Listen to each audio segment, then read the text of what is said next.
manager, by the way. Can I say that? You did a great job. You are live now. Ivan, Ellie just gave a shout out to Drew. That was what that was about from the site visit in the pouring torrential downpour. So good morning. About half of our City Dock Action Committee is on the line, and we so appreciate you taking the time. I know you're all busy. I know there's a lot going on, and we're really excited this morning that you're going to join the city manager, the mayor, Ellie Tierney. I see Robert Clark, that you're going to join us this morning to hear what is the progress on Hillman Garage and City Dock. And you'll also hear from our partners, Wendy O'Sullivan with the Park Service, Robert Clark with HA, Senator Elfreth will be joining us later, and I think Delegate Jones will be joining us at some point.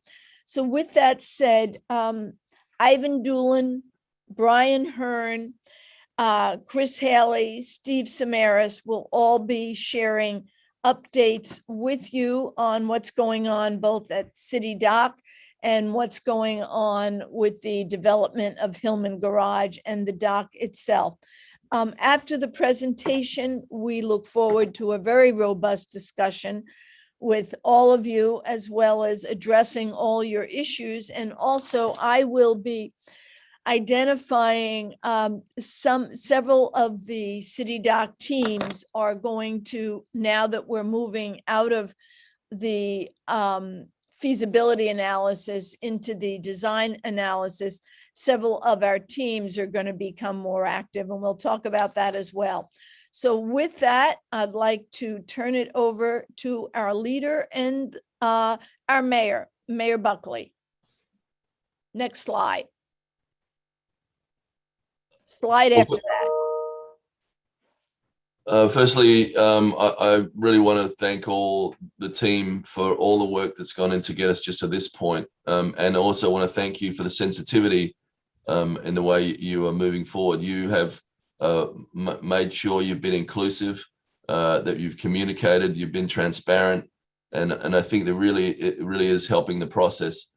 This project is going to be a huge part of the city's recovery. It is going to be the thing on the horizon that really gets people excited about the future of Annapolis.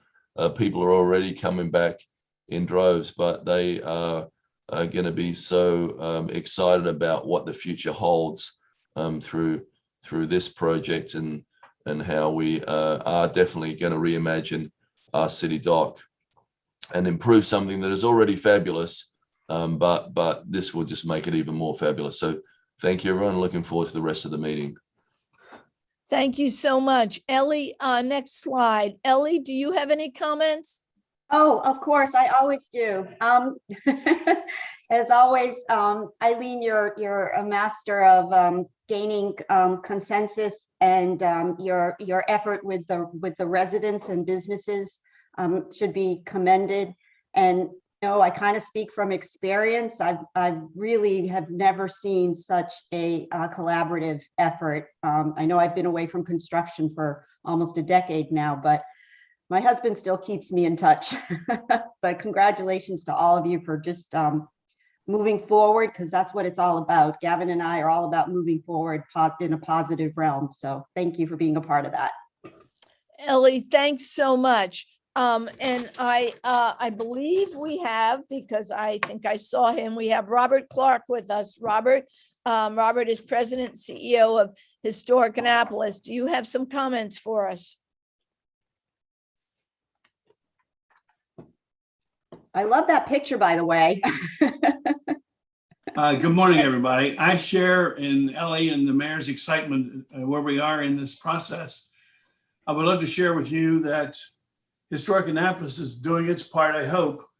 We got word yesterday that in September, David Rubenstein is going to lend us 5 of his most iconic country founding documents to be displayed to the public in the State House. And that's going to cause a lot of excitement. A lot of school buses, a lot of kids get a chance to see something that they've never seen before. HA is doing its part. Later on in the month, we are opening up in the Pecca House 2 rooms dedicated to 4 signers from Maryland. And we've been collecting artifacts to do that, so that should continue the excitement. And then, of course, this is all in a big buildup to the opening of our citywide exhibit called Annapolis, An American Story, which will be in 11 locations, including every historic site around the city, coordinated for a permanent exhibit. So the excitement is going to be building as I know Hillman's coming down in January, but I'm excited where we are. And Eileen, back to you.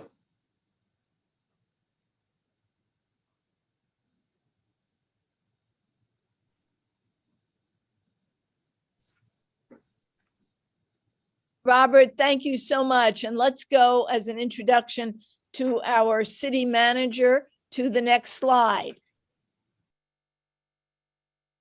Thank you. Thank you, Eileen. So as by way of update, and by the way, thank you all for your continuing interest in this project and participating and helping us through this, because we definitely need all of your help and your assistance and your smart minds to help us through this. So since the, there we are. Since the PDA was signed back in December, the focus has really been on the feasibility study. And I think I've talked about this before.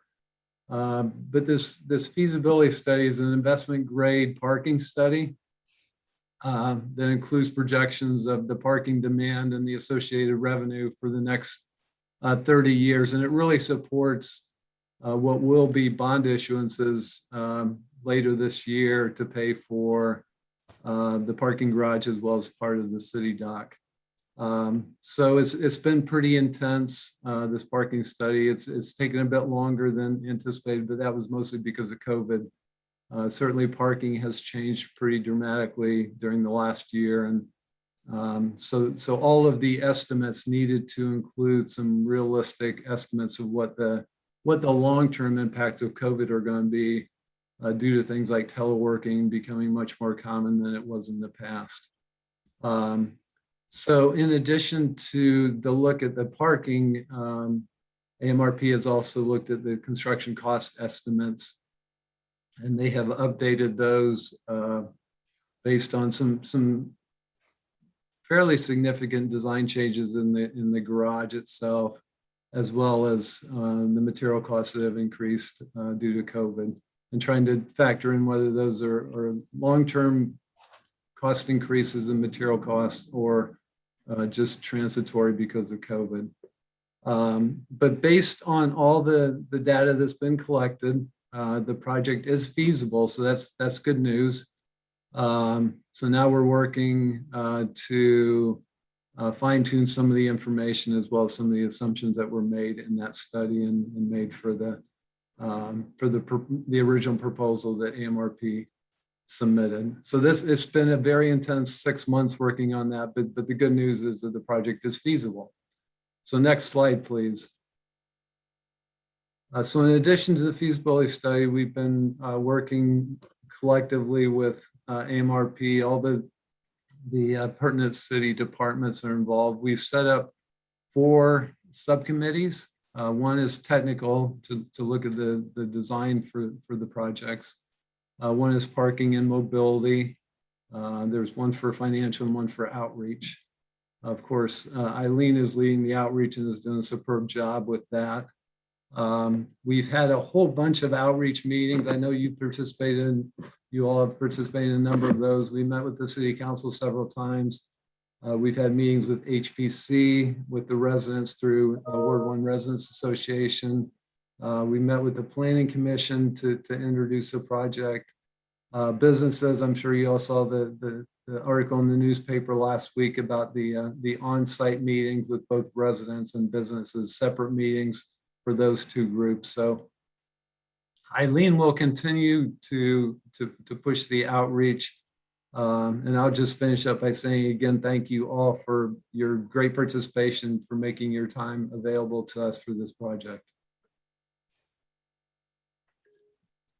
And with that, I guess I get to introduce Ivan. So AMRP, our project lead is Ivan Doolin, and Ivan, over to you. Thank you, David, and thank you everybody for the opportunity to provide an update from our side based on kind of all the hard work that's been ongoing here over the last 6 months or so. And if we can skip to the next slide. So here's a bit of the work that we have been undertaken or has been undertaken as we've gone through the feasibility review. We have had we've had just a fantastic working relationship with the city and city staff, and done a fair amount of work on both the designs for Hillman Garage as well as City Dock, which we'll get to in a little bit later. And we've, as David mentioned, we've been doing a pretty comprehensive parking study, which will underpin the Hillman Garage projects and contribute to City Dock. So we're pleased with the work that's been put together from the entire team and the spirit of cooperation that's just been fantastic across the board. If we can jump to the next slide. And the one after that. So we have some of you have probably seen this already, but we've been working through several kind of design iterations and refinement of the City Dock project. What we've been focused on is how do we take the design ideas that were generated by the City Dock Action Committee process, our proposal, and now start getting into a little bit more of the nitty-gritty, as it were, of the practical implementation and constraints and opportunities that surround this type of project and infrastructure, and how do we integrate resiliency infrastructure into what will be a fantastic city space. So if we jump to the next slide. Here's an overview of the updated concept that we've been working towards. Some key items to highlight from our perspective is you'll see on the southern side the introduction of Donner Park. What we've done based on the ability or the size of Hillman Garage, it affords us the opportunity to kind of the spaces that would be in Donner Park are effectively moved or incorporated into Hillman, which opens the possibility to convert what is now a parking lot into a park space, which then mirrors the northern side of the City Dock area. So you have effectively green space on both sides and a good, nice framing of the entire area. As we move around from Donner Park up Compromise Street into Dock Street, you see the beginning of the promenade. Inboard of the promenade is a continuous flood barrier, which alternates based on location from either transparent flood wall to a passive flood barrier, which kind of raises up, which is utilized a lot where stairs or elevation changes and ramps are present. As we move forward, you can see a continuation of the promenade with trees and shade planting all the way around, and then heading north towards Burtis House and Gate Zero. So that's kind of the red thread that we've maintained from the City Dock Action Committee process and and our initial proposal design is a refinement of that promenade and the features surrounding it. The other thing, kind of move as we approach Dock Street, and just before we get to the park space is a plaza with the pump house before you move into the main City Dock Park, and then Susan Campbell Park, and it kind of flows together as a whole with natural transitions. And we're excited about how this has come together with the ability to minimize impacts to the existing bulkhead and maintain the water access that is present today. So we see this as a great way to maintain access to water while providing the protection that's needed. If we jump to the next slide, and what we've called the City Dock Plaza space. This is just before you get to City Dock Park. Here is kind of a space that kind of transitions from the parking and streetscape into the City Dock Park.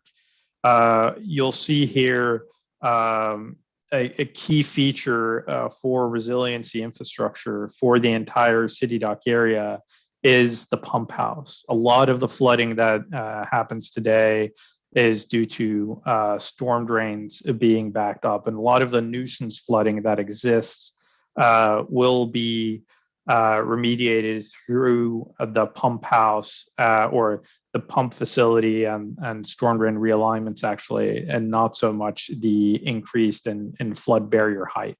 They both play together, but the pump station is of critical importance.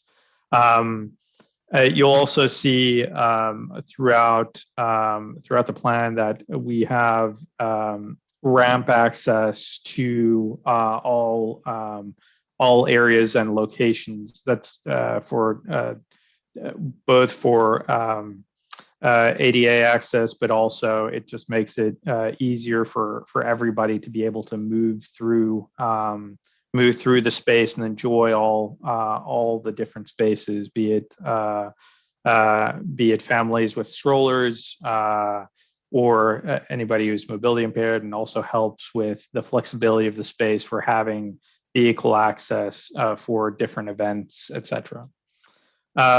You'll also see here in the arrival area an interactive water feature kind of anchoring the space as you move, which also will function as its own plaza space. So if we jump to the next slide. Here you can see an overview of the City Dock Park, which is kind of the main space and green lung, largest green lung of the entire City Dock area. What we're really excited about is how we've been able to incorporate resiliency and the required flood wall and stormwater treatment into the design. So you, as a casual visitor, actually won't really see or recognize the fact that this is one of the reasons for this work is to provide resiliency protection and flood protection for the city. And we're also excited about how those pieces of infrastructure of the plan does a little bit of double duty. You'll see along the edges of the park continual flood wall, which is raised up to kind of the flood wall design height of 8 feet. But the park itself is about at 6.5, which provides on the inside a seat wall for people to use, kind of looking into the park itself. And then if we jump to the next slide and look at the promenade on, if we can jump to the next slide.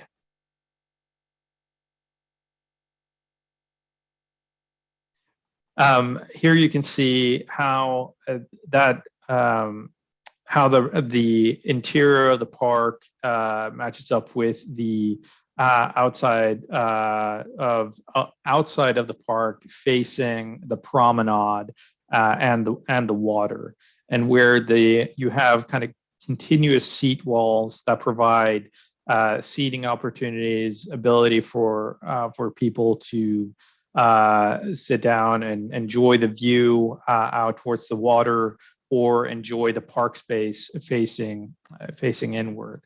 You also have planting areas following along the entire promenade, providing green space. So as you walk down the promenade, you'll be walking between green space and the water, really providing a nice environment for visitors and residents alike.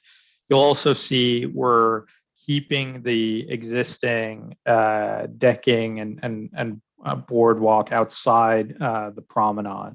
So what we're continuously doing is lifting the promenade up to about 5 feet, which is the height of the new bulkhead constructed in 2015 and keeping that height for the entire promenade as we move around the entire space. If we jump to the next slide, we know the importance of the boat show and other events that take place at City Dock every year. So what we wanted to do is make sure that we have a concept that allows for and can incorporate large events of different types. And here you can see a conceptual tent and event layout, and how different booths and tents can fit within the space. So it does not detract, while nothing is as practical necessarily as a parking lot when it comes to setting up a large event. This concept does allow and permit a very smooth and easy transition to larger events, which are of importance to the city. If we jump to the next slide and just highlight a little bit the flexibility that these different spaces not only affords the city when they're completed, but also afford some flexibility in how the sequence of which work will be undertaken. You'll see here a illustration of how the different portions of work can be sequenced out in time. We will avoid taking the entire space at one point when we move into construction. Also, the plan is for Hillman to be completed before the new Hillman garage to be completed before the City Dock construction gets underway to minimize the disruption. So I just wanted to highlight due to the very natural concerns around the disruption that construction brings, that we are looking at minimizing those impacts as much as possible. If we can jump to the next slide. So I'll hand it over here to Brian shortly, but wanted to give you a little bit of a high-level overview of what we've been doing for the Hillman Garage project. So if we jump to the next slide, just to set the stage, as we always do with the current conditions of kind of what Hillman looks like at the moment, and then we can jump into if we jump over to the next slide. You might remember the last presentation we held where we were looking at the Hillman Garage and size of the facility as based on the parking study and the and the ability to have future flexibility, we've developed a design which incorporates a full fifth level of parking. So you might remember we had a 4.5, or what we call 4.5, which is a 5-level garage, which the front was partially set back. We see some flexibility and in a full 5-level garage design. It also opens up the opportunity for some for us to look at some features such as solar panels on the roofs, which would be great to have, which can provide renewable energy both for City Hall as well as the parking electric vehicle charging spaces that will be included within the garage. So this is a design iteration that has come about as part of, as we've gone through the feasibility process, and one of the many interactions that we iterations that come from the different inputs that we've been looking at as we've moved through the 6-month period. So with that, Brian, I'll hand it over to you to provide a little bit more detailed update on Hillman Garage itself. Great. Yep. Can everyone hear me? Hi, my name's Brian Hearn. I'm with BCT Architects. I know Bryce has given you guys this presentation in the past, but I'm the project architect on the job, so I'm continuing with the detailing going forward. To add to the discussion about the solar panels as well, it also does a couple other things for us. One is to shade the top level or most of the top level, adding some, benefit to people who park at the top level and won't get that hot, or, can protect their car from, sudden rainstorms and such, as well as keeping light levels down so we do not have to have as many or any, hopefully, overhead lighting that is, on a tall pole and makes this thing feel like an airport. So it helps us to kind of bring that top level down and make a nicer spot for people to park.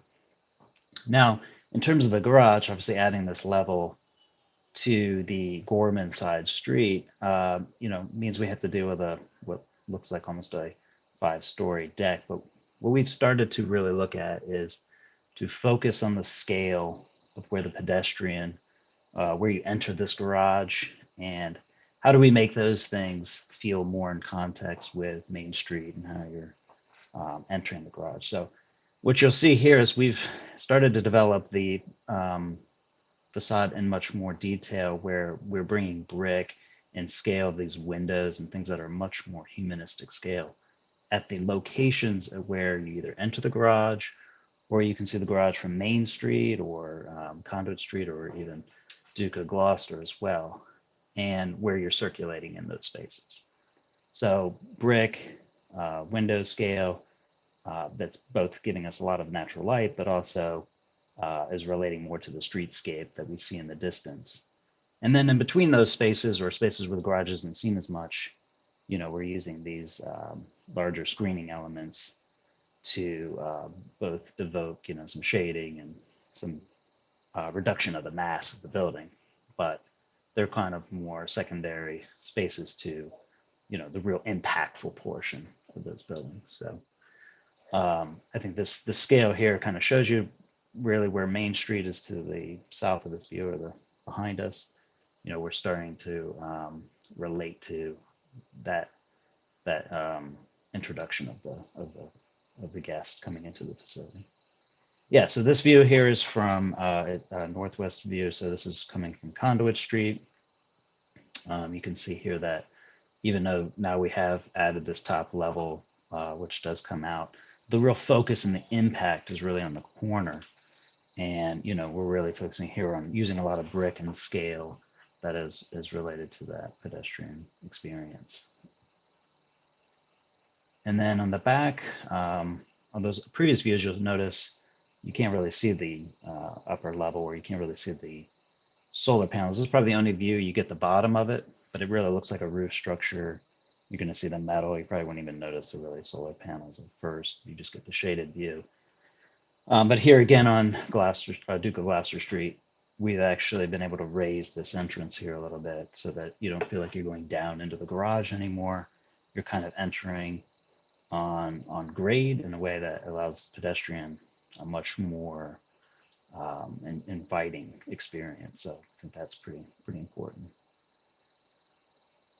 And then here's really Gorman Street, where most pedestrians will interact, as well as we're starting to show the possibility of that farmer's market or the shopping market that can be accessed from the streetscape there with some landscaping in the front.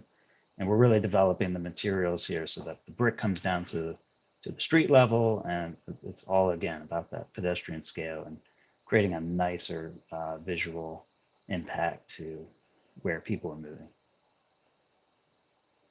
And this is showing kind of the develop of the site plan and how the landscaping is starting to go. You'll see we've got a couple larger stormwater planters there in the front that are helping to deal with filtration, but also giving us some trees and some greenery and some softening of the streetscape, but allowing still a lot of the pedestrian movement and the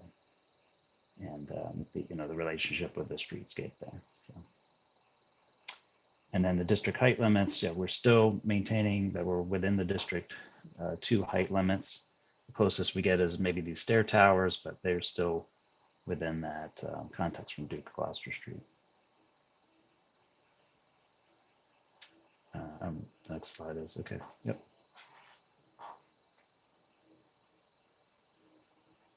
Ivan, I think you want to talk about the parking and mobility, or is this? Yeah, thank you. Thank you, Brian.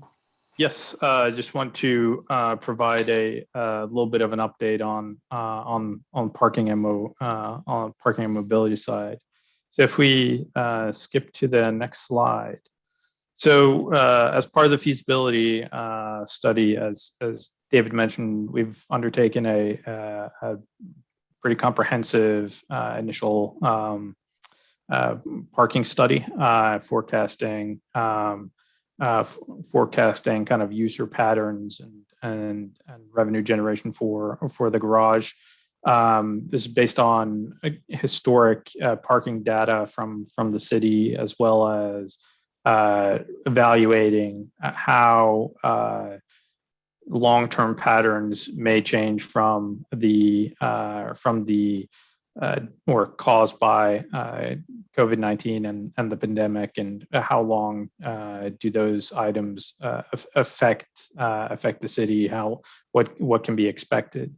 A lot of the time and effort from our side has been focused on understanding how Hillman Garage interacts with the adjacent parking assets and parking area. And it's very clear that Hillman Garage is, there's a lot of interaction with, for example, parking on Main Street, parking at City Dock, general adjacent kind of on and off street parking. So what we've been looking at is what does this mean for the garage, for the other assets, as we're now going through a process of not only reconstructing Hillman Garage, but also changing the amount of spaces at City Dock. So as mentioned earlier, when it comes to the Donner parking lot, the Hillman Garage will be able to absorb the quote unquote lost spaces for converting Donner into a park. This similarly with the spaces that are removed from City Dock will also be absorbed into a new Hillman Garage. So there's no loss of parking for the area. That being said, it's very clear that there's a need to operate the area as a system. As a user or user or visitors to the area will naturally, some have strong preferences for parking in a garage versus a lot versus on street. but a lot of partners will naturally take what is the most convenient and lowest cost option available to them. And that has an impact on naturally the garage, the sizing, and revenues, but also wayfinding and traffic flow. So one thing that we've been looking at is how can we make or minimize traffic caused from looking for parking or the time it takes to park. So that will be a continual focus as we move forward. You might have noticed one of the items that is a little bit different is we have on Gorman Street, for example, one entry and one exit from the garage, as opposed to two entry and two exits. The reason for that is we're going to be utilizing what's known as a gateless parking system. So there's no gate where you stop and get a ticket before proceeding into the garage, but you will be able to drive directly into the garage to a parking spot and then pay after exiting your vehicle. One of the many benefits that brings is the ability for smoother traffic flow in and out of the garage. So you don't have this backup effect that you get when a lot of parkers are entering or exiting the garage. So those are just one example of how we're looking at optimizing wayfinding and minimizing kind of traffic generated by parking. The other thing that we've been doing is looking at what will happen during construction of Hillman Garage. We completely understand the concerns around kind of the loss of parking during construction. One of the key things that we've been looking at is what are the user patterns? When is the pressure the most? What is the ability of adjacent parking facilities and areas? What is their ability to absorb the parkers that will be otherwise be parking at Hillman? Is there enough buffer in the system? If not, what is going to be required? So all of that has been a very data-driven exercise based on the parking study. So the parking study plays both into the revenue projections, but also to the analysis of the need for solutions during or mitigation efforts during construction. I think the key thing to note is there's a pretty substantial difference between kind of peak versus off-peak seasons and periods where the city and the system experiences much more pressure than other times, which is then very important to take into, okay, what type of interim solutions would work the best, because oversizing a solution isn't necessarily good fiscal policy. Undersizing a solution just brings frustration. So having that balance is going to be key. The other is similarly to wayfinding during or after Hillman is constructed. Wayfinding during construction is also going to be key, so that it's clear directions when parking goes online, what the alternatives are. So we've spent a fair amount of time on that, and we'll be working with the city to kind of right size those solutions for this interim period. So with that, I'll hand it back to you, Eileen. Ivan, thanks so much. Both Senator Elfreth and Director O'Sullivan have joined us. Wendy, did you have a couple comments? And then I'm going to go from Wendy to Senator Elfreth. Yeah, great. Thanks. Good morning, all. I'm Wendy O'Sullivan. I'm the superintendent of NPS Chesapeake. I'm happy to be here today. I just have a few quick updates to share, and they're all exciting news. First, all of the public funds are in place for phase 1 of the Burtis House stabilization. This phase will be completed in partnership between the city and Preservation Maryland for the critical, really first step, which is to lift the Burtis House up out of the king tides. MPS Chesapeake Gateway's funding for the project has been matched by the Maryland Heritage Area grants and funding from the Maryland General Assembly, thanks to Senator Sarah Elfreth.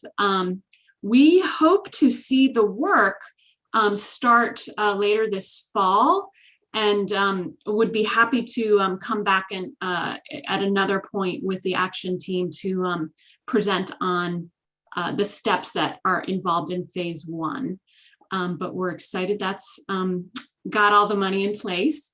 The other piece to just share is that the MPS Chesapeake's financial support for the City Dock Action Plan that we had originally sent back in 2019 included funding for the development of a comprehensive master plan, a comprehensive interpretive master plan for Annapolis and City Dock. And I just want to share the news that a team from the National Park Service, Historic Annapolis, and many other partners have been working for the past year or so on developing that interpretive plan. And it really sets out a vision for Annapolis to be a museum without walls, and really an interactive outdoor living and working community that is somewhere that we all know that people come to experience and to learn from. And the plan kind of organizes and puts out a series of themes and future projects that we're interested in planning out together. The intent is really to coordinate closely with the city and the City Dock Action Team, and also the exciting efforts that are underway with Chris Haley and his group to ensure that we're working on the projects together, that we've captured all the right themes and the full stories of Annapolis. The plan is in its final stages, and what I'll be looking to do is to send the complete draft to you all, to the City Dock Action Committee, for your awareness and for your feedback. So keep an eye out for an email from me in the coming weeks. When you see the draft, I hope that you get as excited as I am about it. It, like I said, it outlines a series of principles and to share the sights and stories of Annapolis that present us as inclusive and accessible and diverse and interactive, really inspirational and welcoming.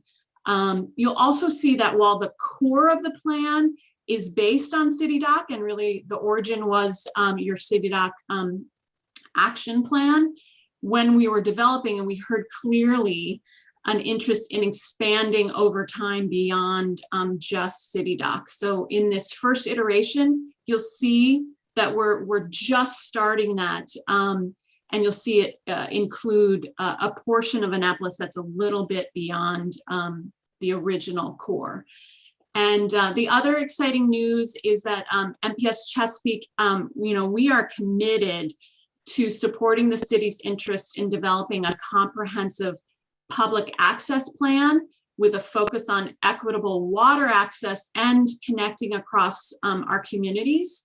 So we have my office, MPS Chesapeake, has started a conversation with the Volpe Center, which is the innovative arm of the Department of Transportation, on partnering with them to have them come in and partner with the Park Service and the City of Annapolis, and using some Chesapeake Gateway funds to start that planning process together.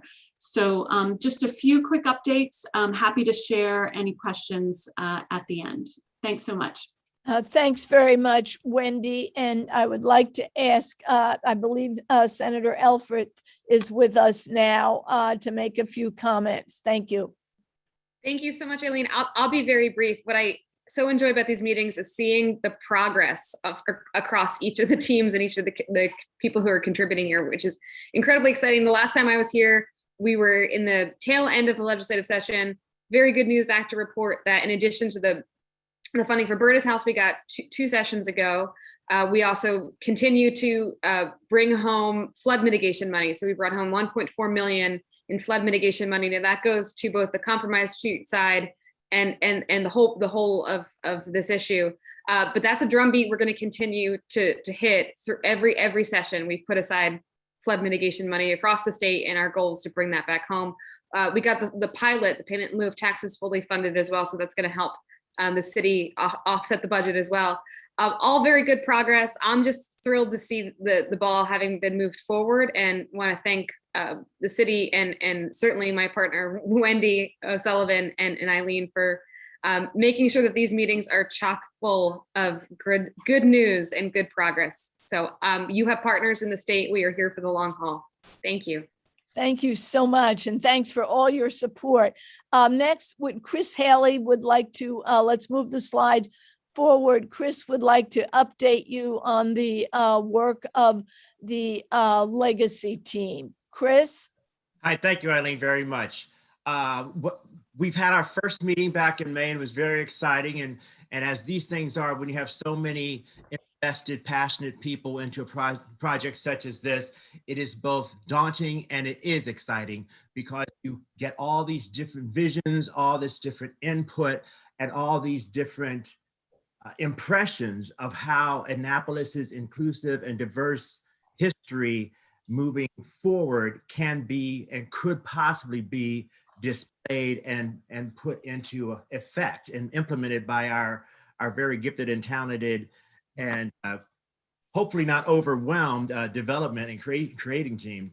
Thank you very much, Brendan, for putting this together, and Eileen for giving me this opportunity. So as you see before you, part of what the different possibilities that we're looking at right now are those that we have already seen incorporated within CityDoc, but also some is in the elements within here that we have seen displayed at other historically significant open space areas, such as you see virtually at the top of your screen where it says self-reliant, where it says respect, where there are words on steps. Because as much as anything, what we spoke about is how can we make this cultural legacy environment, this park environment, something that people are a part of. It's a living representation of our history, our present, and our future. And some of that is that you walk among the history, you walk among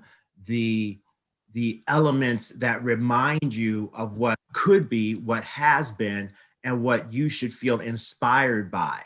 And so you see here that there's words engraved within steps that people will be walking on, people will be sitting on, people will be eating their lunches there, people will be talking about others. People will see this word and they will think, what does respect mean to me? What does self-reliance mean to me? There's also, as you see in the memorial installations, silhouettes where words are also emblazoned within the silhouettes.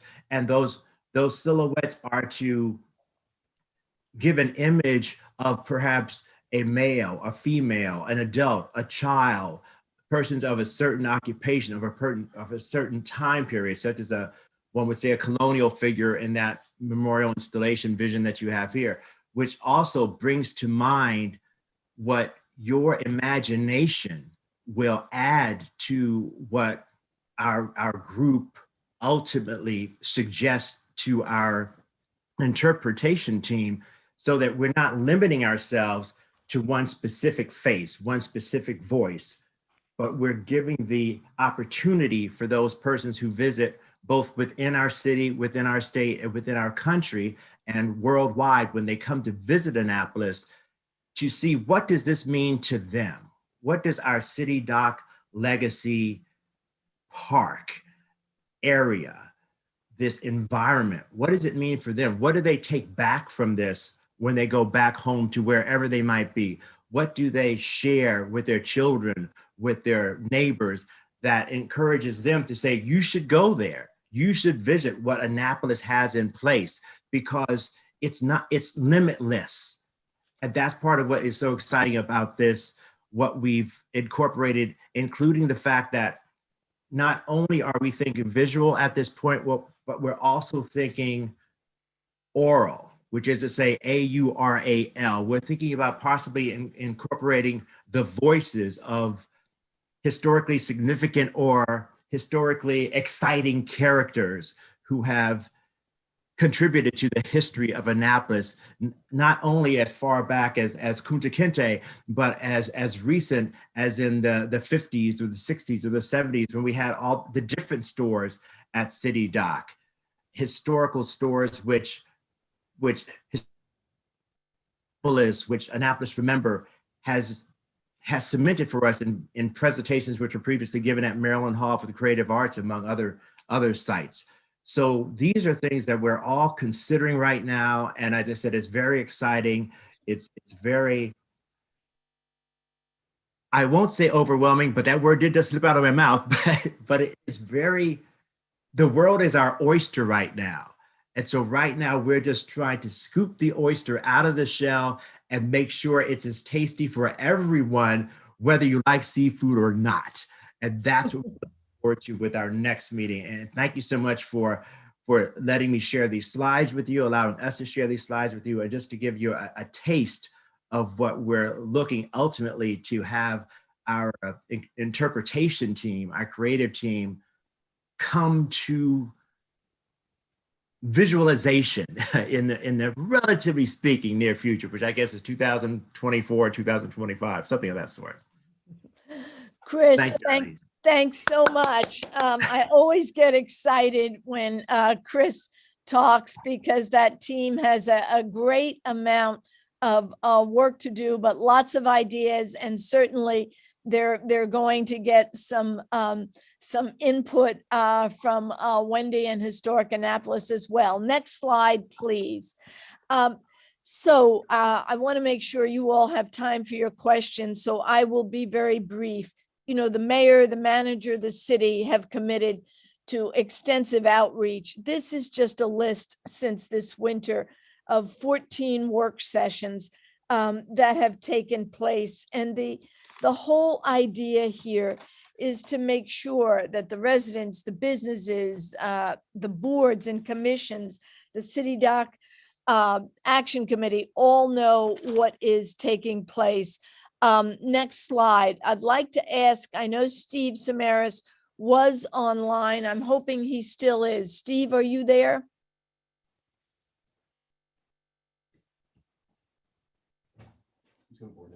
Okay. Great, because Steve is going to talk with you very briefly about what the business community has been up to and the site visits for Hillman Garage. Steve? Thank you, Eileen. We had a meeting the other day, as many of you recognize, I'm sure, with the head of Whiteman Turner construction company, the project manager, I should say, the businesses did at the garage site. And there were about 20 businesses, I believe, that attended, some residents as well, to hear what the proposed plan was. We got some information, much more to come, I'm sure. But basically, concern, I think, was the length of time when the project would begin, when the projected ending of the project was. Interesting point he made was that it's about a 14 or 15th month project, but the latter few months, basically cosmetic work that's being done. So there won't be a lot of the construction work going on at that point. Aside from that, assuming permitting is approved by the city in a timely fashion, it should begin in January 2022, and the rest is yet to come. Great, Steve. Thanks so much. Just a minute on the City Dock Action Committee upcoming roles. We've been in this pre-development stage with a lot of emphasis on the feasibility analysis, and certainly some design taking place on Hillman. But we're entering into a very active stage for the team as well as the City Dock Action Committee. The parking transportation team, Ron Jarishel, Carl, Shelley, we will be getting together shortly and including the residents and the businesses to meet on parking issues that the community may have. The City Dock business team has been very active, and we are going to be looking for the residents. Mark, the community character team, Mark has been working closely with us, but for the rest of that team in the fall to be involved in the outreach. After the city takes possession of Bertus and Bertus Dock, Gary, Susan, Terry, I think Kevin's also on the line. You will become active in discussions of all of the opportunities for the maritime activities. Zoe Johnson has been very ongoing involvement with the coordination on resiliency. And we will very shortly be looking, and this goes to John Hammond, Larry Shabnell, Nate Betnam, at financial options, including a resiliency authority for the project. And then it will probably be in the fall when Ellen Moyer, Cynthia, you all will start to talk about the programming, and then how your ideas for programming fit into some of the work the City Dock Legacy Group is doing. So lots and lots coming up. Next slide. The short version of all of this is that there's going to be robust communication throughout this entire project. We have a City Dock website, AnnapolisCityDockProject.com. Take a look, ask your questions. It's interactive. And as we get closer to construction, we're looking at apps, wayfinding, messaging. And next slide, please, Mark, or not Mark, Julian. Throughout the process, we're in phase one right now, which is the design of Hillman and the interim parking. Next slide. We will be starting later in the summer with the the involvement in the design for City Dock, which will be for the following year, as well as comprehensive parking and mobility. And starting next winter, we will move to the construction phase. And with that, thank you. Last slide. Thank you very, very much for your patience. I want to open it up to your questions. You can raise your hands, and I should be able to see who has raised their hands and call on you. Thanks very much.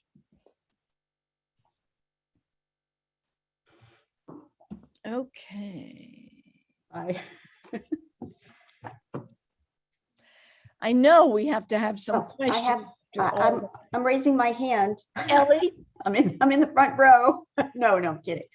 I'm only asking this because it looks like Brian specifically have drilled down, into the garage design. I wouldn't ask this otherwise because I know we're still in, conceptual drawings, but this came up during the walkthrough on Hillman Garage, and you had a plan.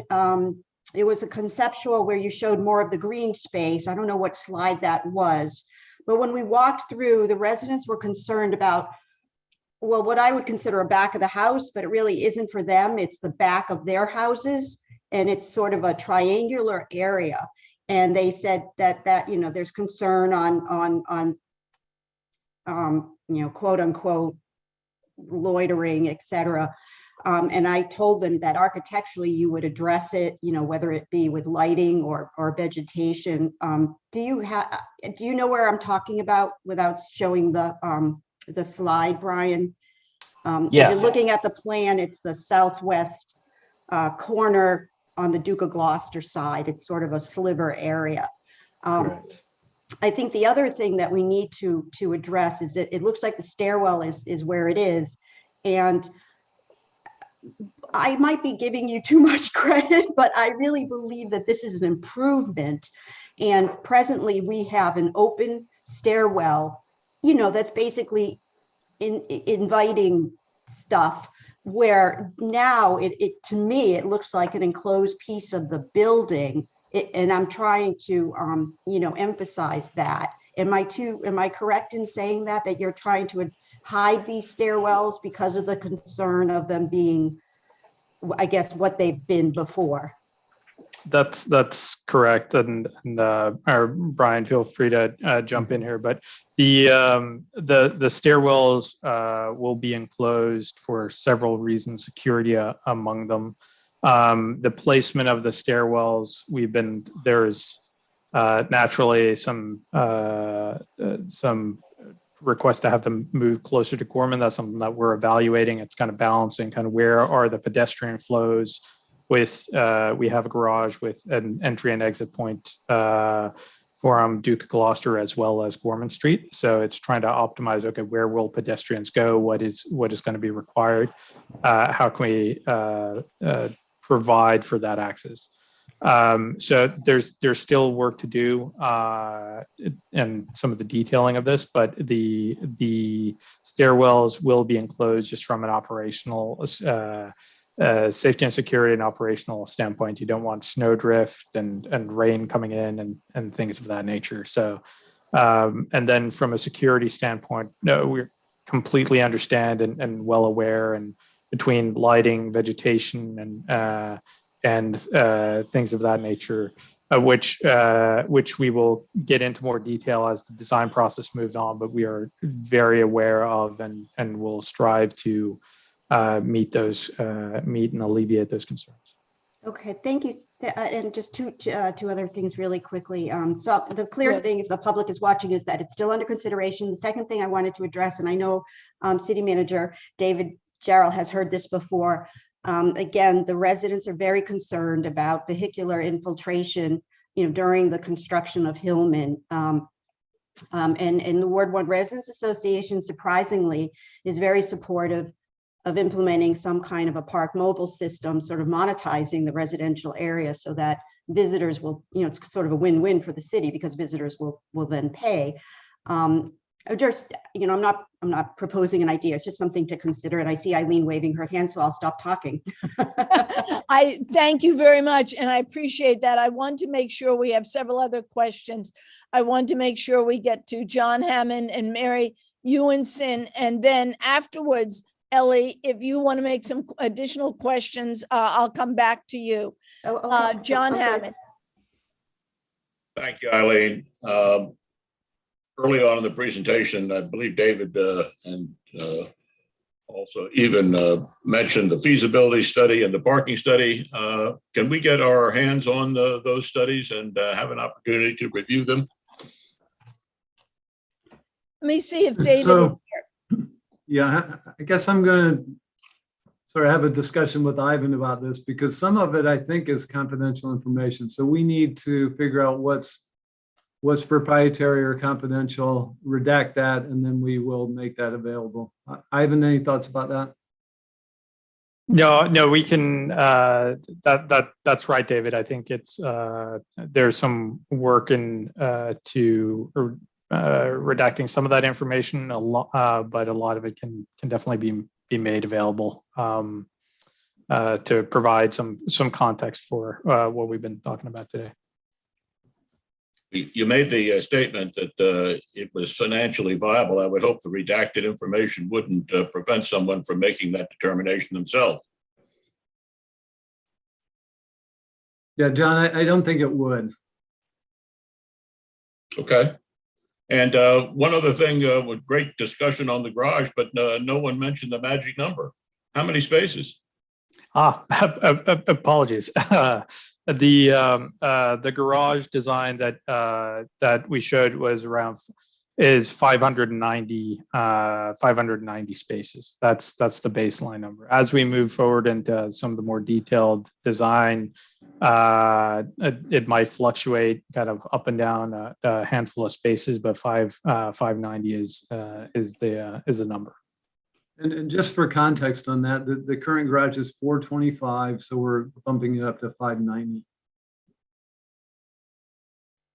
And one last question. I thought I heard in the discussion about the garage that it generally stayed within the height limits, but there was an issue about the stair towers. Is that, did I hear that correctly? No, it stays completely within the height limit. The stair towers is the building element that's closest to the height limit. Thank you. Great. And Mary Ewenson. Thank you, Eileen. It looks like really great progress. And it looks to me that the drawings have changed significantly of city docks since the last time that we saw them. And I believe that they're still at conceptual stages at this point. What I wanted to ask is, I know that you're preparing to meet with all of us, especially the boat shows, and I'd like to know, what do we do to make sure that we have that meeting sooner than later? Because at this point, I think we need to, we and anybody else who has events at City Dock needs to be overlaying what we've done in the past with what you're planning, so we know what adjustments we'll be making, but also so that those plans don't get too far down to the point of no return. Because in looking at them, they're beautiful, but straight away, so there's some pretty big red flags that I think if we all sit at a table with pencils instead of pen, we can get it sorted. But so how do we set those meetings up? Mary, thanks so much. You are not behind the 8 ball in any way. There are the work on Hillman. The team has been working with the HPC and has been moving forward on Hillman. On City Dock, it is very, very conceptual. We will be setting up meetings with the boat show and other stakeholders within the next month or so. What I'll do is I'll coordinate everybody's schedule, but you are by no means missed anything, because that is the top priority. So we will get something set up. We may still be a little bit early, but we will definitely get something set up shortly. So I will contact you, and I see Bob Crane is on as well. So I will make sure that that happens. Thanks. I see the mayor has, Thank I'm you. sorry. No, I want to thank you. And I know how much work this is, and I think it looks beautiful. And I think that if we all roll our sleeves up, we're going to make something really special here. Thanks. Thank you so much, Mary. You're always just such a positive contribution to these efforts. Mayor Buckley.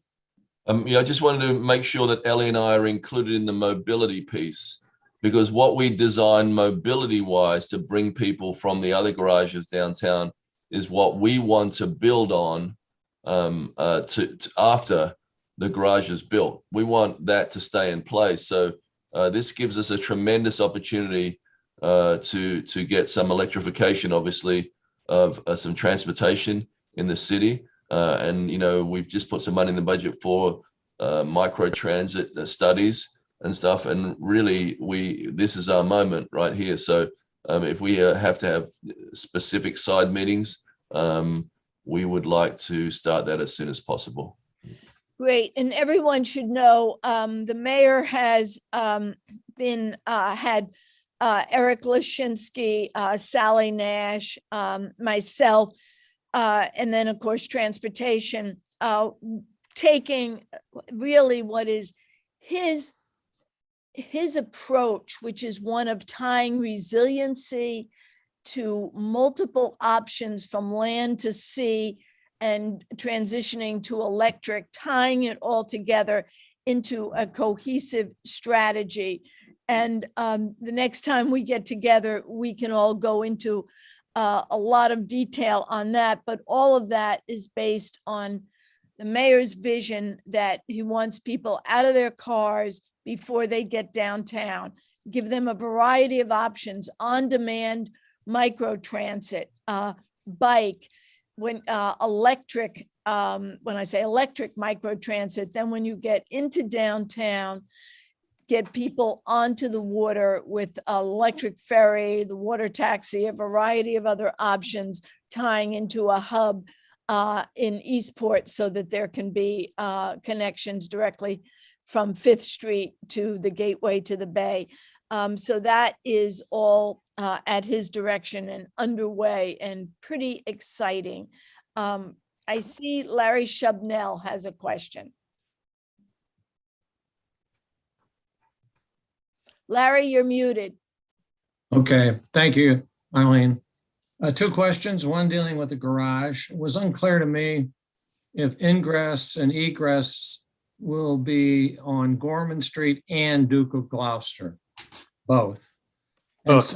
second thing I have is on the design of the city dock. I didn't hear any comment about facilities for the Annapolis Visitor Center, restrooms for the public, and the harbor master. I'm wondering where that stands. Yeah, so as part of the pump house, that will be the majority of the building shown at City Dock, what we call City Dock Plaza. As part of that, or a section of that building, though, will be dedicated to a public restroom space, so that which we know is an important, naturally an important feature of a public park space to make it an enjoyable place to be for a long period of time. Related to the harbor master building, the harbor master facility, as well as the visitor center, we've included an outline of what that is within our proposal. There's some coordination that will be required when it comes to placement and programming of that facility. But just to emphasize, we are at a conceptual plan level for City Dock. So that will be developed further as we move forward. Thank you. And on the garage, ingress, egress on Duke of Gloucester? From both sides, Okay. similar to today. Yep. Good, thank you. Other questions? Ellie, did you have, because I cut Oh, you no. short. No, I think, I do want to say one thing. I think we can't lose sight of the enormous announcement that this is a feasible project. I mean, that's what this was all about. Am I like overreacting? No, it's pretty exciting. I don't see any smiles. No, it's exceedingly. We still have to build it. Oh, that's the easy part. That's the easy part. Yeah, we're all caught in the bolts, nuts and bolts of it. I see a hand from Wendy. Yeah, I just had a wonder and was just curious whether when you were showing the ideas for the roof of Hillman and you showed the shade structures, I think it's really important and people will really value that.